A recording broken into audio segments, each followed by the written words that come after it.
Bonjour à toutes et à tous, et bienvenue dans Écho de l'Ogre, le podcast dédié à l'univers de Camelot. Dans cet épisode, on va parler de Camelot premier volet.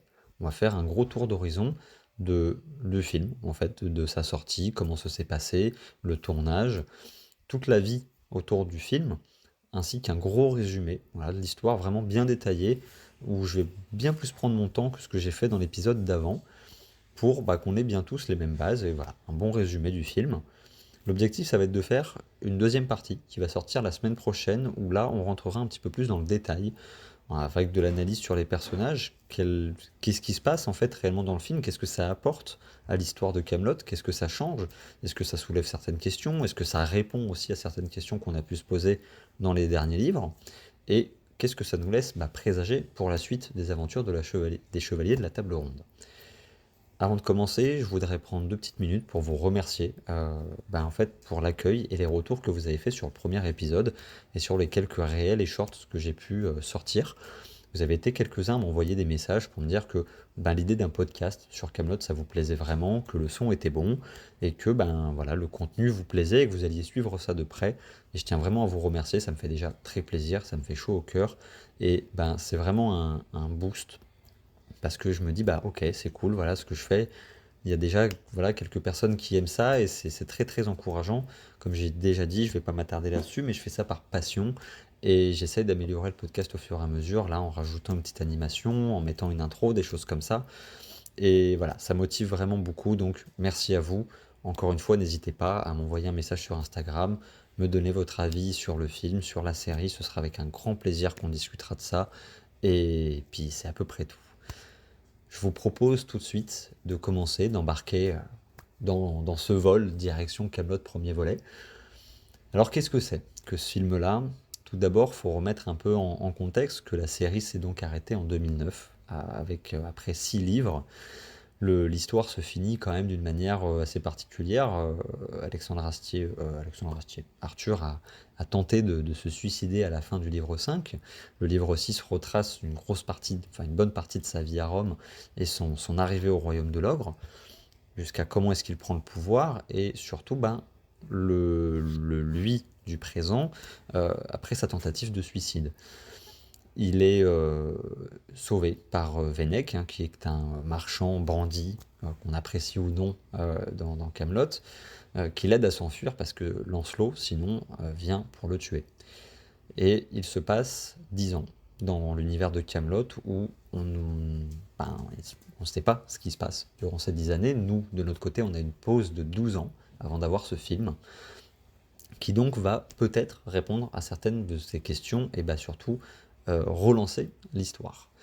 Donc le film a été écrit et réalisé par Alexandre Astier, la musique aussi a été écrite par lui, on verra que la musique a une place très importante dans ce film. Le film dure 120 minutes, c'est une durée voilà, correcte, on verra que ça peut poser problème, cette durée aussi, dans le film, parce que mine de rien, 2 heures, ça passe assez vite. Le film a eu un budget de 16 millions de dollars, remis en euros, ça fait à peu près 15 millions d'euros à une vache près. Il a bien marché, la recette est de 22 millions de dollars, donc pareil, à peu près 21 millions d'euros dans ces eaux-là, 20 millions. Donc c'est que ça a bien marché, ça a fait 2 646 000 entrées. C'est très propre, ça montre que les fans étaient au rendez-vous, et Alexandre Astier le dit, le film n'est pas que pour les fans. Le but aussi avec ce film, c'est qu'il soit ouvert à tous, qu'on connaisse ou non Camelot. L'histoire est assez simple, c'est un roi qui revient dans un pays où un tyran règne depuis 10 ans, et il faut y mettre fin. Voilà. C'est à peu près ça, on y retrouve un petit peu le pitch à la Star Wars. Ça, on aura largement l'occasion d'en parler dans cette émission, enfin dans les futures émissions. Donc c'est accessible à tout le monde, évidemment, quand on a vu la série, vu et revu, on connaît les personnages, on connaît les répliques, on connaît les tempéraments des gens, mais c'est, selon lui, un très bon moyen, quand on ne connaît pas l'univers, de commencer, et c'est une bonne porte d'entrée. Selon lui, la meilleure chose à faire, c'est d'abord voir le film, regarder toute la série, et revoir le film pour mieux comprendre certaines choses. Le film, si on revient sur un petit peu le tournage, il a fallu 45 jours environ, ça a été tourné en France, donc en Auvergne-Rhône-Alpes, dans le Puy-de-Dôme, à Jazery, à Étable, si je le prononce bien, c'est une station dans les Alpes, où notamment est tourné les scènes où on voit Excalibur. Le film a aussi été tourné à Sultana Oman, donc au Moyen-Orient, et dans des studios à Lyon, puisque Lyon, région très chère pour notre cher justement Alexandre Astier. Le film marche bien, hein, 60 000 préventes en 24 heures, ce qui montre encore une fois que les fans étaient présents. Dans un contexte surtout un peu particulier, on est en 2021, le film sort le 21 juillet 2021, post-Covid, on va pas au cinéma comme on veut, il faut, il me semble, le passe vaccinal, les masques, enfin bref, c'est pourtant pas la période la plus évidente pour sortir un film, et pourtant le film marche, c'est l'un des succès de l'année, surtout film français. Donc c'est plutôt bien, c'est super. On verra plus tard les avis qu'il y a eu, qui sont assez mitigés dans l'ensemble. On a un peu de tout, il y a à boire et à manger, comme on dit. Sinon, le film a eu droit à sa tournée de ciné-concert, 7 diffusions en tout, accompagnées donc, de Alexandre Astier et de son orchestre, l'orchestre de Lyon, il me semble qu'il l'a suivi, donc dans des villes comme Lyon, Paris, Toulouse. J'ai malheureusement pas eu la chance d'y aller puisque les billets se vendaient très très vite.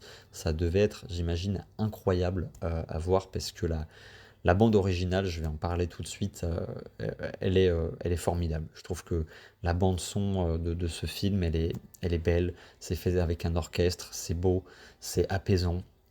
En petite fact, j'ai un tourne-disque chez moi avec le vinyle du film et je lance assez régulièrement avec un grand plaisir ce vinyle-là parce que c'est très agréable et notamment une chanson, un titre en particulier qui est Arthur à la tour qui est absolument magnifique. On en reparlera au cours de cette émission. Autre fun fact, un fan de la série a vu le film 204 fois, ce qui est un record. Alors il me semble qu'il a vu plus que ça, mais que tout pour le Guinness World, donc pour les records, apparemment certaines n'ont pas été comptabilisées. Alors pourquoi, comment, je ne sais pas, mais 204 fois, c'est assez énorme. Il a eu la chance et le privilège d'être accompagné par notre cher Alexandre Astier, qui l'a accompagné pendant un visionnage pour ce record. Le film a aussi eu le droit à une diffusion un peu particulière que tous les films n'ont pas, c'est-à-dire une diffusion dans l'ISS. L'ISS, c'est la Station spatiale internationale qui tourne autour de la Terre 16 fois par jour avec dedans des habitants, hein, donc des habitants américains, russes, chinois, français. Et à ce moment-là, il se trouve qu'il y avait notre cher Thomas Pesquet, un astronaute français, qui est fan de Camelot et qui n'a pas manqué de le dire à Alexandre Astier sur Twitter. Et ils se sont arrangés pour que ce soit faisable. Et Alexandre Astier a pu lui envoyer. Alors pour ça, ça a dû passer par la NASA qui a dû traduire, alors qui a déjà visionné le film pour voir si le contenu était correct, évidemment, et lui a demandé de, à minima, traduire le film en anglais pour que tout le monde dans la station spatiale puisse en profiter. Et Thomas Pesquet a donc pu voir le film quand même depuis l'espace, ce qui n'est pas rien et ce qui est quand même plutôt joli pour Alexandre Astier qui est un fan d'astronomie. Donc c'est quand même une anecdote assez sympa. Sinon, on va parler maintenant des avis du film qui sont, comme je l'ai dit, assez mitigés. Plutôt normal, Kaamelott c'est beaucoup de fans, beaucoup d'attentes. Il y a eu 10 ans, enfin presque 12 ans d'attente. Donc évidemment, on le sait, il y a énormément de théories, il y a énormément de choses qui se sont montées encore aujourd'hui, que ce soit sur Reddit, sur YouTube, entre fans, sur des serveurs Discord, enfin bref, même voilà, c'est ce qu'on fera ici, hein, faire de la théorie. Il y a de quoi faire avec Kaamelott. Et donc, évidemment, les fans s'étaient imaginés pour certaines choses qu'ils n'ont pas forcément eu, qui a pu les décevoir. Alors, il y a à boire et à manger, hein, dans les critiques. Il y a des gens qui sont, comme d'habitude, très très secs et très durs en disant au bout de 20 minutes, j'ai pas aimé le film, fin de l'histoire, on n'en parle plus, c'est de la merde. Et d'autres, évidemment, qui vont aller chercher un petit peu les points positifs et les points négatifs. D'autres qui ont aimé, tout simplement, voilà, qui se posent pas plus de questions. Donc, il a une note de 3,5 sur 5 sur Allociné. J'ai parcouru un petit peu les avis. Ce qui revient souvent dans les avis négatifs, hein, c'est que certains trouvent le film trop sérieux, qui ne retrouvent pas l'humour de base de Kaamelott, certains retrouvent pas de gags percutants, ne trouvent pas le film drôle, en fait, tout simplement, parce que évidemment, certains s'attendaient à un film de comédie, mais sauf que Kaamelott n'est pas une comédie. Il y a des situations qui sont comiques, certes, mais ce n'est pas une comédie. Et certains trouvent que le rythme est trop lent, trop rapide, pardon, qu'on n'a pas le temps de s'installer dans le film, qu'on n'a pas le temps de se poser. C'est mon cas, j'en parlerai, enfin c'est mon cas. Pas comme ça, mais j'en parlerai un peu plus tard. Et Donc après, bon, on a un peu de tout, hein, jusqu'à des gens qui vont critiquer le fait que Perceval ait les cheveux bouclés. Voilà, on a tout, il faut laisser à chacun son avis. On n'aime pas, c'est pas grave. Dans les points positifs, bah, certains vont évidemment dire qu'on a le plaisir de retrouver les personnages qu'on n'a pas vus pendant 10 ans. Tous les personnages, alors pas tous, on les voit évidemment pas tous au cours du film, ce qui a pu peut-être aussi causer de la déception. On retrouve bien l'atmosphère de la série, on est dans Camelot, on n'a pas à se faire là-dessus, hein, le ton est donné. Le film est très beau visuellement, toutes les scènes en extérieur, tout est vraiment très très beau. Et encore une fois, l'un des points forts qui revient souvent, c'est la bande originale. Je vais vous donner rapidement mon avis sur le film, qui est globalement très positif. C'est un film que j'apprécie vraiment voir régulièrement, comme je regarde Camelot, de la même manière. Je passe vraiment un bon moment à chaque fois que je regarde le film. En point négatif, oui, je dirais, c'est vrai que le film va pas un moment trop vite. On passe d'une scène à une autre. D'un coup, il y a des personnages, après on les voit plus du tout pendant le film. Bon, voilà, on n'a pas forcément le temps de s'installer dedans, mais c'est un premier volet. On sait qu'il y a 3 films en tout. Donc il a le temps de se passer plein de choses. En tout cas, moi je trouve que le film voilà, est très très beau, très bon. J'aime certaines scènes et j'en parlerai pendant que je résume le film. Mais voilà, j'aime beaucoup le film, je prends vraiment plaisir à le regarder régulièrement. Je l'ai à la maison et c'est tout. Voilà, dès le premier visionnage, j'ai aimé. J'avoue que j'avais des théories, évidemment, comme pas mal de gens, mais j'avais pas d'attente particulière parce que je sais qu'Alexandre Astier, et il le dit lui-même, il écrit pour lui, il écrit son Camelot. Il écrit pas le Camelot que nous, en tant que fans, on a envie d'avoir.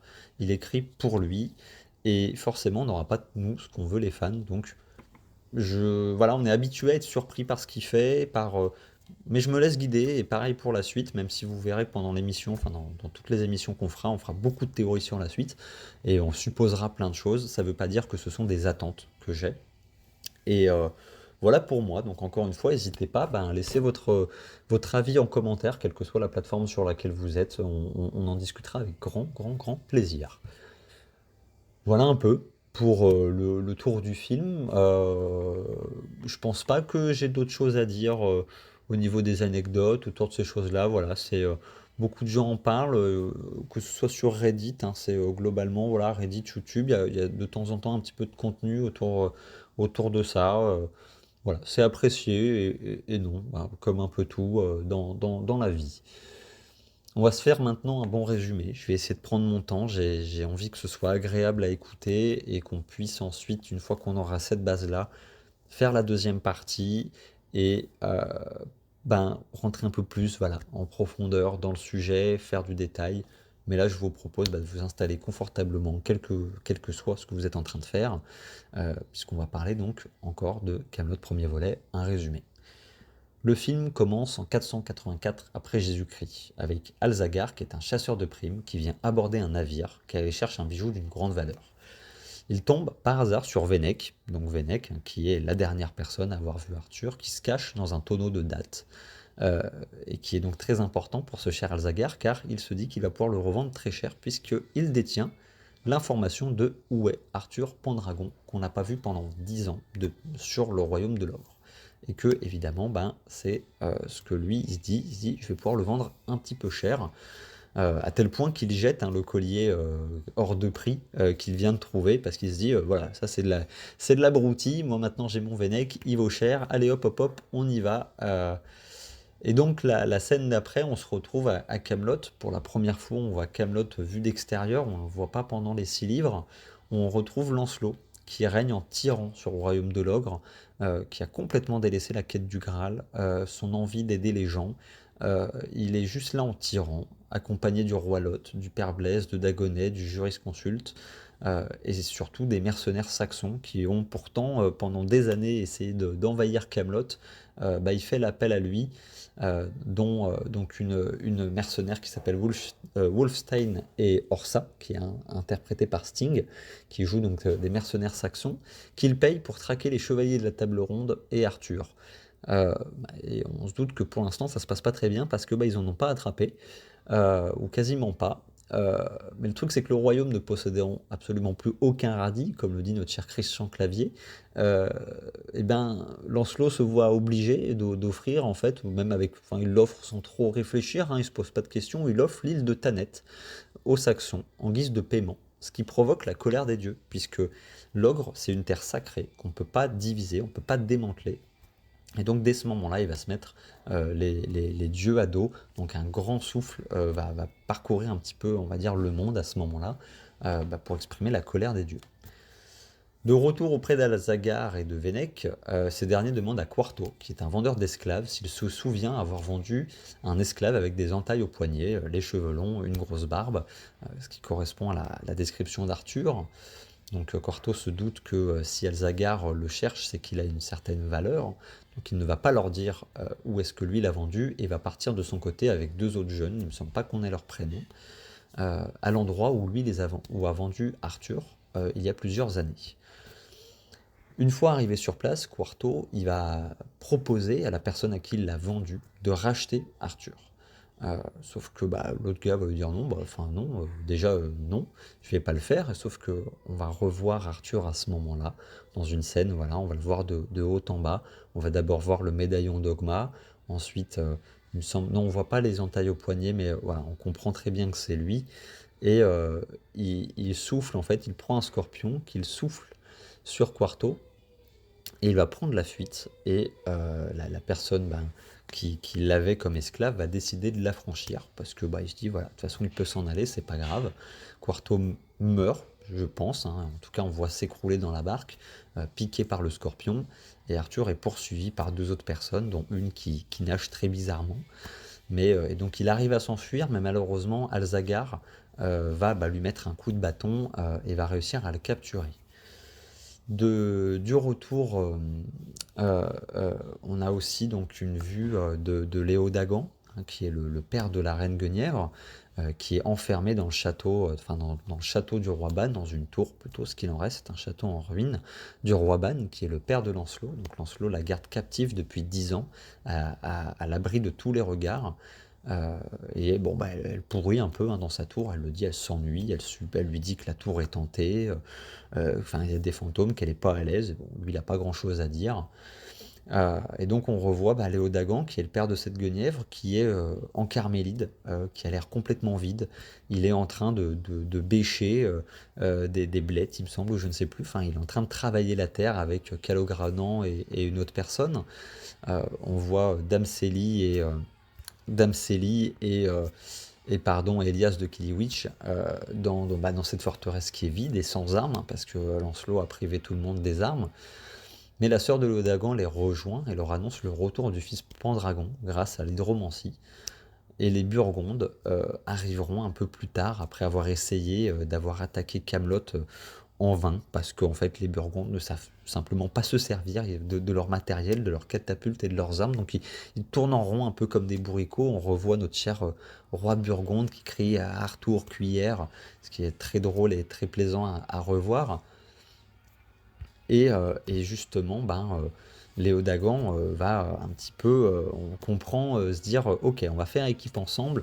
Euh, comme on dit, le roi Bourgogne, il dit Trupaskaya, et justement, on peut s'imaginer dire, est-ce que tu sais te servir des catapultes? Et justement, Léodagan lui dit, faut voir, donc qu'il y a quelque chose qui se montre entre les deux. De retour auprès d'Arthur, qui est enfermé dans une cage, poussé par notre cher Vennec, qui se retrouve en terre d'Aquitaine, arrêté par un soldat qui dit les esclaves sont interdits ici. Donc Alzagar dit non, mais il n'y a pas d'esclaves ici, vous inquiétez pas, tout va bien.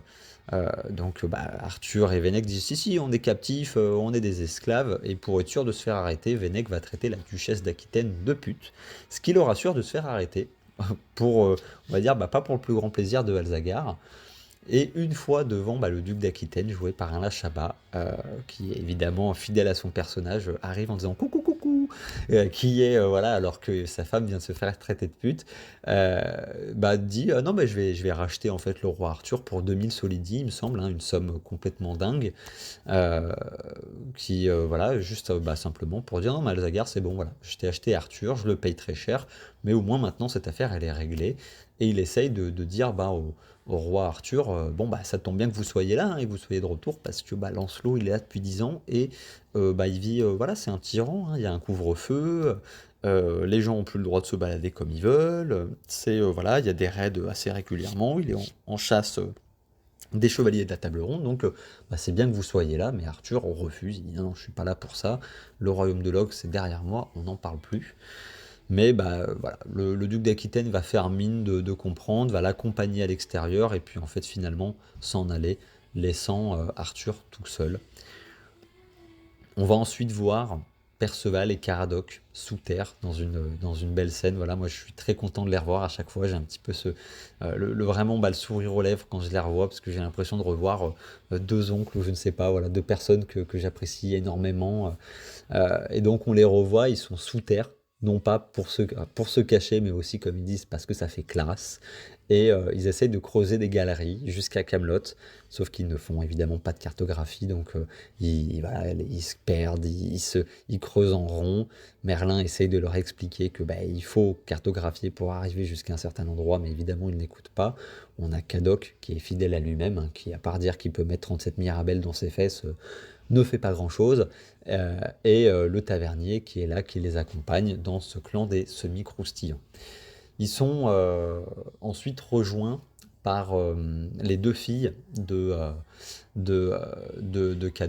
Caradoc, pardon, qui leur nom, je vais voilà, tout de suite, on a Mégane et Mébène, qui sont les filles donc de Caradoc, hein, qui vont lui dire ça tombe bien, voilà, on a en fait trois personnes qui voudraient rejoindre la résistance. Donc ces trois personnes sont Pedroc, Lagu et Gareth d'Orcanie, qui leur disent voilà, on a crié sur tous les toits qu'on allait trouver des héros de la résistance, etc. On veut rejoindre la résistance.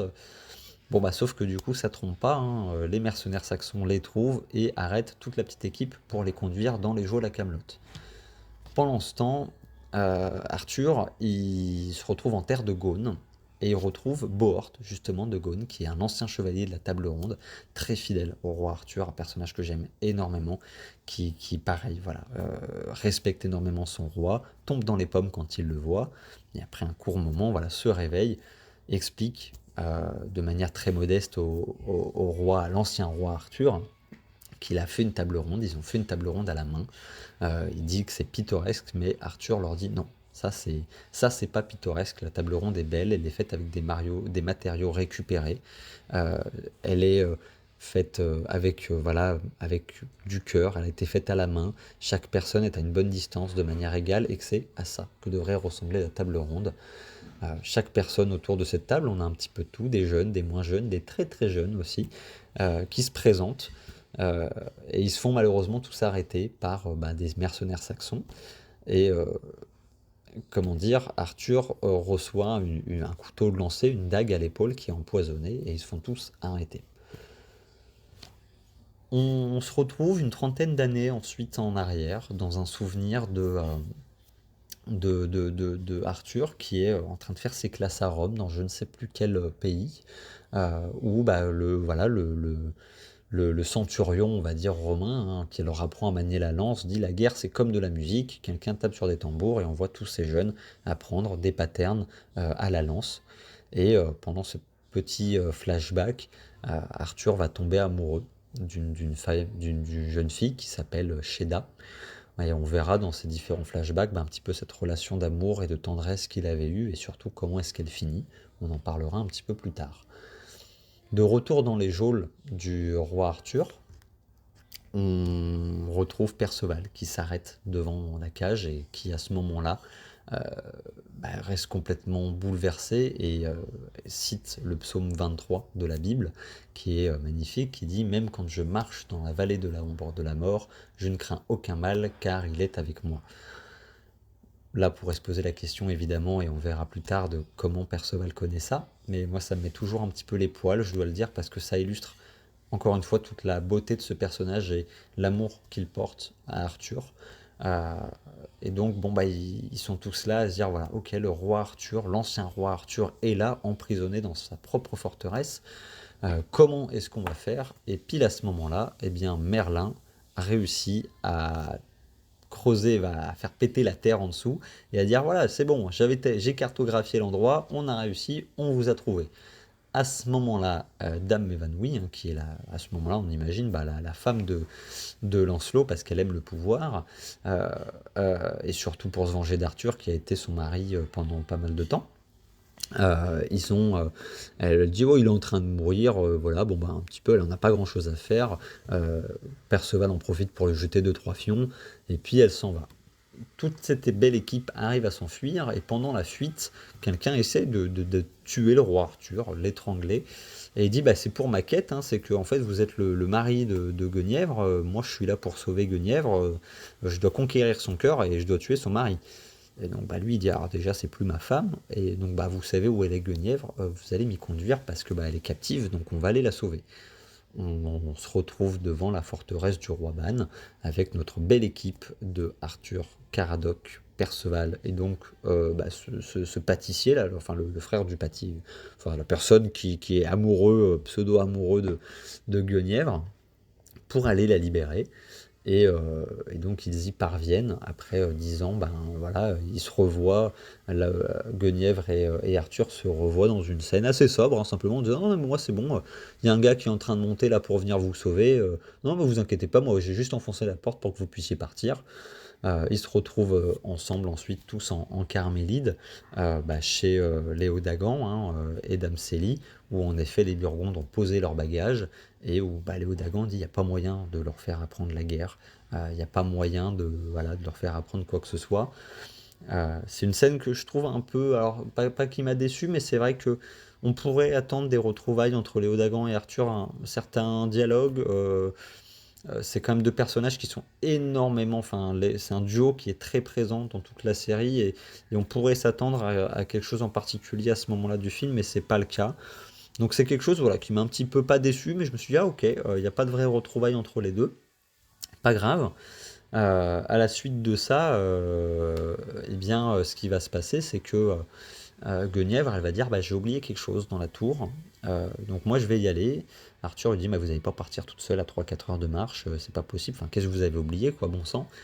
Et elle lui explique que bah, en fait ce qu'elle a oublié c'est la couronne de fleurs qu'elle portait pendant leur mariage, qui est un symbole pour elle, parce que bah, elle se disait pendant toute son absence que tant qu'elle l'avait, ça assurait protection à Arthur.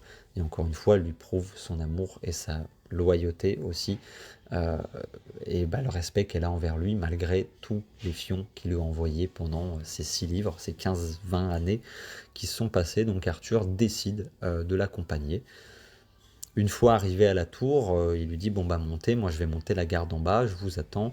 Arthur a un flashback d'un moment de douceur, 30 ans dans le passé, avec justement cet amour de jeunesse, Sheda, où ils simplement, voilà, ils se font quelques caresses, où il remarque qu'elle est battue.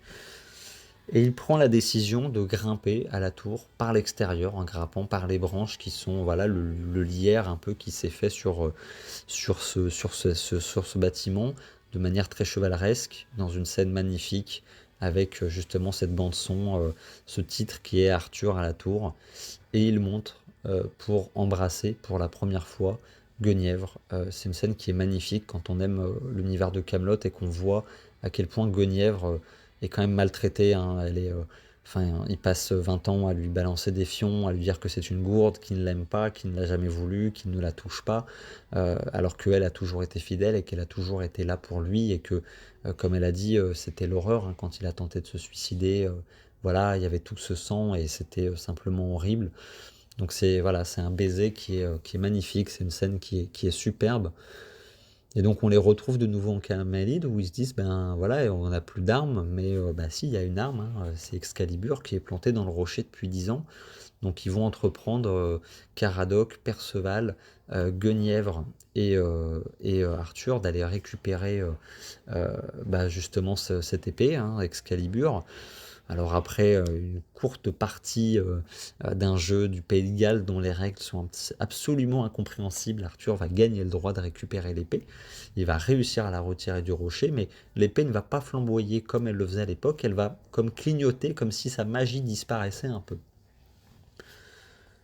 Euh, Arthur comprend que ben, en fait, les Burgondes sont certes très nuls en guerre, mais sont très bons en musique. Et ben, justement, on va reprendre le fait de dire que la guerre, c'est comme de la musique, c'est organisé, ça doit être du papier à musique, une partition. Et donc, on soupçonne hein, qu'on ne le voit pas à l'écran, ce qui est un petit peu dommage. Il va les entraîner et il va leur apprendre à apprendre en musique, à aller faire bah, la guerre. Donc ils vont se placer devant Camelot, poser les catapultes, et là où justement tout le monde là-bas se dit non mais c'est bon, c'est les Burgondes, on risque rien, on est tranquille. Et ben non, les catapultes vont toucher leur cible. Camelot va commencer à se faire quand même plutôt bien défoncer. Dans une scène qui, alors bêtement, c'est ma petite référence à moi, mais me rappelle un peu la bataille du Gondor, à bien plus petite échelle, hein, on soit d'accord, pour ceux qui aiment le Seigneur des Anneaux. Mais voilà, ça me fait penser un petit peu au Gondor, avec les catapultes, ces choses-là, quand les orques arrivent. Et, voyant que tout est en train de se casser la binette, les bras droits de notre cher Lancelot, hein, donc le roi Lot, jurisconsulte, Père Blaise, disent non, mais il faut s'enfuir, il y a un passage secret dans cette pièce, on va s'en aller. Lancelot leur ouvre, et Arthur en fait surgit à cet endroit-là, une main sur son épée, et leur dit voilà, bon, j'imagine que depuis 10 ans vous n'avez pas changé, vous êtes toujours un petit peu les mêmes loustiques qu'à l'époque, hein, c'est-à-dire des vicelards, des profiteurs, etc. Donc partez, remettez jamais un pied ici, sinon vous serez pendu. Lancelot ne manque pas de se moquer de lui et de lui dire mais vous allez pendre personne, hein, de toute façon voilà, vous êtes un faible, enfin c'est pas dans vos habitudes de pendre. Bon voilà, même apparemment Excalibur ne vous répond plus. Et en fait, à ce moment-là, Arthur va sortir son épée, et elle va plus que flamboyer, puisqu'elle sera en bleu, avec comme des effets de vent, des éclairs. Le temps va changer. Les dieux montrent que ça y est. Il faut punir Lancelot là, de ce qu'il vient de faire. Il a vendu l'ogre, enfin il a donné même une terre de l'ogre, il faut se venger. Donc là, Arthur, il a vraiment une arme de destruction dans les mains, et les deux se battent dans un combat qui fait vachement penser à Star Wars, on en parlera dans le prochain épisode, pendant voilà, quelques temps. Et Arthur va avoir le dessus, va faire tomber et désarmer Lancelot, mais dans un ultime flashback, va voir justement ben, la femme qu'il avait aimée, la fille qu'il avait aimée, Sheda, qui s'était fait complètement battre par sa supérieure, alors j'ai plus son nom. Et Arthur, en fait, à ce moment-là, dans sa jeunesse, à 15 ans, va prendre prendre la décision d'aller faire justice et de se venger, et de venger Sheda par la même occasion, et donc de retourner dans cette ville un soir en courant, de s'armer d'une lance, et va exécuter de sang-froid la femme qui bat Sheda, sans réfléchir. À la fin de ce flashback, il prend la décision d'épargner Lancelot. On parlera de comment, pourquoi dans le prochain épisode. Lancelot se moque de lui, mais on sent que d'une certaine manière, voilà, Arthur est plutôt en paix avec cette décision, et il le laisse partir. Arthur s'allonge sur la table qui est dans la pièce en plein milieu, alors que tout est en train de s'écrouler, et on le voit, décide encore une fois de mettre fin à ses jours. Mais il est sauvé par, alors je ne sais pas si c'est Mégane ou Mébène, et je n'ai plus le nom, il me semble que c'est Pétroc, qui vient l'aider à lui dire non mais sire, on s'en va là, ça y est, tout est en train de tomber, on s'en va. Et donc il s'en va, et c'est donc Mégane ou Mébène qui va prendre l'épée Excalibur, parce que lui de base n'allait même pas la prendre, et c'est elle qui l'emmène en la prenant, en faisant très très attention. La scène s'arrête ici, et on se retrouve ensuite sur l'île de Thanet, où justement donc on va retrouver Orsa, dit Sting, hein, dans la vraie vie, qui explique en fait au roi Arthur que non, il souhaite pas du tout être indépendant, hein. Il dit que Thanet fait partie de la juridiction de Camelot, il veut pas en sortir, que sa condition c'est d'avoir une place à la table ronde, et il dit justement on va recommencer la quête du Graal. Le film s'arrête là, avec un gros plan, un plan sur Arthur et Guenièvre qui regardent au loin, et le film se conclut là-dessus. J'ai essayé de le résumer assez rapidement, en une quinzaine de minutes. J'espère que ça n'a pas été trop rapide et que je n'ai rien oublié. Il me semble que non, alors je peux pas non plus trop faire dans le détail. Comme je l'ai dit, c'est quand même un film qui passe vite, hein. Les scènes s'enchaînent assez vite. Voilà, il y a deux, trois choses. Il y a de très beaux moments, comme je dis, voilà, le passage où Perceval cite la Bible. Moi, c'est un moment qui me met des frissons à chaque fois, parce que j'adore ce personnage tout le temps. Je le trouve vrai, je le trouve bon. Il est tellement fidèle à Arthur. La scène de la tour, qui est évidemment magnifique quand on aime Camelot. Et c'est ces choses-là, moi, que je comprends pas de certains fans, hein, qui disent ouais, mais les flashbacks ne servent à rien. Mais si, les flashbacks nous servent à comprendre euh, pourquoi Arthur est comme ça 30 ans plus tard. On n'en comprend plus sur sa relation avec l'amour, sur plein de choses dont on parlera justement dans le prochain épisode où on va essayer de creuser un peu tout ça, justement, de qu'est-ce que ces flashbacks ils apportent, pourquoi cette épée elle est bleue, pourquoi l'importance de la scène entre Arthur et Guenièvre, pourquoi est-ce que Lancelot est comme ça, pourquoi est-ce qu'il a passé 10 ans là à rien faire, alors que lui, au début, il voulait sauver la femme et l'orphelin, voilà, la veuve et l'orphelin, trouver le Graal à sa manière, finalement il fait rien de tout ça, et donc ça nous laisse poser plein de questions pour la suite, parce qu'on se doute que la quête du Graal, du coup, va reprendre, mais dans quelles conditions? On se doute qu'Alexandre Astier, enfin Arthur, n'est pas en grande forme, hein, puisqu'on le rappelle, il a quand même essayé de mettre fin encore à ses jours dans ce film, donc tout ne va pas mieux, mais voilà, c'est, je trouve, un très bon film. Moi, je l'aime beaucoup. J'espère que j'ai rien oublié, que j'ai plutôt bien résumé les choses. Voilà, c'est un épisode encore un petit peu dans la lignée du premier où je résume, mais je trouve que c'est important en fait, de donner le cadre du film, que vous l'ayez vu, que vous l'ayez pas vu, que vous l'ayez vu par morceaux, que vous ne l'aimiez pas. Ça nous donne, voilà, un vrai support pour le prochain épisode. Comme je l'ai dit, je fais ça par passion, je veux prendre mon temps, je veux bien faire les choses. J'ai préféré couper ça en 2 épisodes, je pense que ce sera bien plus sympa à écouter. On est déjà à 35 minutes et j'espère que cet épisode vous a plu. Je vous dis à très vite, à la semaine prochaine, donc pour la partie 2 de cet épisode. Ça sortira pas forcément le dimanche, peut-être avant si j'ai le temps de le faire. Je vous dis à très vite. C'était Lucas de Écho de l'Ogre. Portez-vous bien. Ciao.